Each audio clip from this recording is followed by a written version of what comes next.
So let me show you guys 4 stages. If you're taking notes right now, please take some notes on this because we're going to reference this quite a bit throughout our talk today.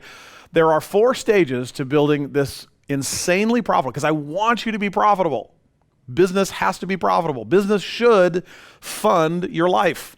It shouldn't take over your life, right? And so if you want to have a business that's profitable, that you absolutely love, you got to follow these 4. Number 1, this is going to sound really corny. Dare to dream. I'm going to explain what that means here in a second, but for right now, you got to dream it first. And this is going to be easier for some of you. Some of you are more visionary type people. Some of you are more engineering type people. And so for the visionaries, this is going to be a relatively simple and fun process. For the engineers, I'm going to have to show you how to do this, which I'll show you here in a minute, but you got to dream it.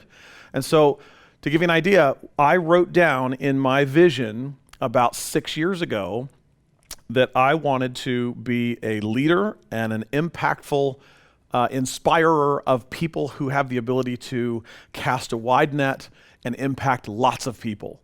And I wanted to have stuff that was good enough to share with them that it changed their life and they could use it to change other people's life. Just a problem with that. The problem is I'm not a leader at the time. I'm a leader of my own staff, but I'm not a leader of leaders at all. I don't know how to be that. And I don't know how I'm going to pull this. I don't know how I'm going to get national speakers to come and join a coaching or a mastermind group of mine.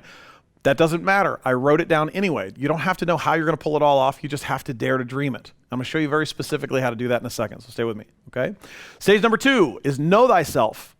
You need to know yourself well enough to know what are you really good at and what do you suck at, because there are both things in every one of your life, right? And so there's things that you do that you may not even know you're really good at. I'll show you how to know what you're good at here in a second. But there's things that you do that you are naturally gifted at. You don't have to work real hard at these things. And then there are other things that you really have to work hard at. Like, for example, with me, I can do accounting, but man, it takes me a long time to do it, certainly when I compare it to what my CPA does, for example. So I can do accounting, but that's not my area of gifting. I should not be in that arena. It doesn't mean I don't need to understand accounting. I don't want to get ripped off. But it means that I shouldn't be doing accounting in my own business. I should never be writing my own bills out. I should never be entering stuff into QuickBooks, which, by the way, my entire business, all of my businesses run through QuickBooks, and I have no idea how to use it. I know how to get in there and see what checks were written. I don't ever let anybody sign off on the checks, for example. I make the final sign off. That way nobody rips me off. But I don't input the stuff. I don't write out the checks. I don't balance the budget. I make decisions on the budget, where we're going to go next and so forth, but I'm not the one actually doing it because it's not my skill set. Not only is it not my skill set, but I hate doing it. And so I'm never going to do that. So I need to know myself well enough to know, all right, I hate these things and I really like these things, and where do I fit into the business? So we're going to talk to you very specifically about how to do that here in a second. Stage number 3, define where are you right now? Are you anywhere near this thing that you've dreamed up? And what needs to change in order to get you from where you are to where you want to be? I know this sounds simple. Please stay with me here for a second.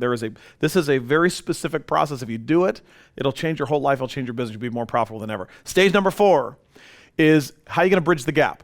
Okay, so if you know, for example, that you are in New York City and your business vision is that you want to be metaphorically in, let's just say, LA, okay?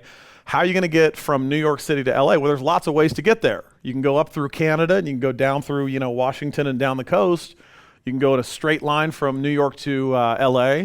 You can go down south. I mean, you could cruise all the way around the entire world and go the other way. Which way do you want to go, and what's the fastest way that you can get from where you are to where you want to be?